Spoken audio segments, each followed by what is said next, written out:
So, you know, yes, being a hot chick is also being a lady, absolutely.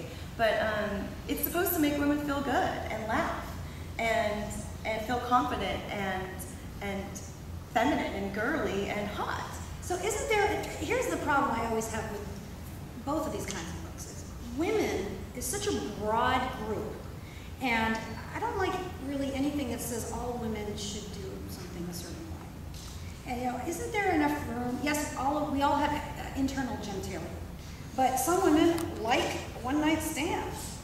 Some women want to be married for 50 years. Some people, you know, some women are in the middle. I mean, isn't there enough room for the breadth of this enormous group? Absolutely. Well, first of all, you know, my book is basically the supreme repository of all knowledge about relationships. It's more an encyclopedia than just a book. It's 26 volumes and pressed into one. It therefore is allowed to be generally so. I mean, there's almost something divine about it, if I want to be honest.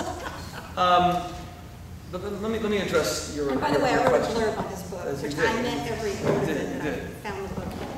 Unsettlingly knowledgeable about female eroticism. Can you expand on that? Because, yeah. Okay, so you're asking a very good question. And it is absolutely true that many studies, countless studies have been done that actually prove that there is an overall female sexuality. Here, I'll give you an example. Sheer Height, who was a very ardent feminist and would never conform to orthodoxies about women, she's the one that found the statistic that only 6% of women who are in happy marriages cheat on their husbands. 6? Only 6%.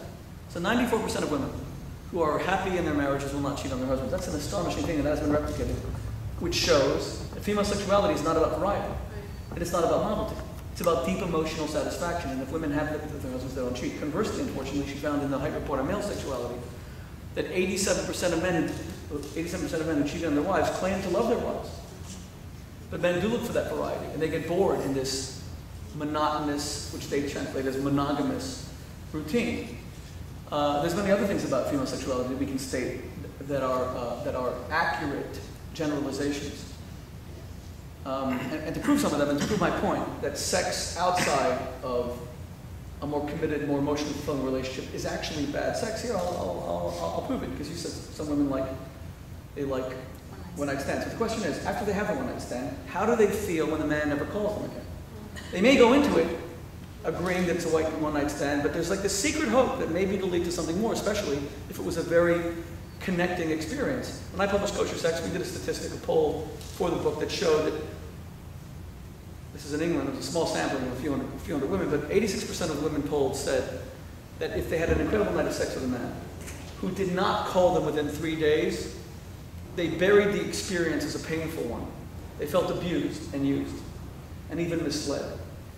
But let me put the question. Can I just put one question to you? Let me put the question to you. If it's true that sex can be momentary and fleeting and deeply fulfilling, and that itself is something pleasurable, so would you have any problem with a single woman having that kind of momentary sexual experience with a married man?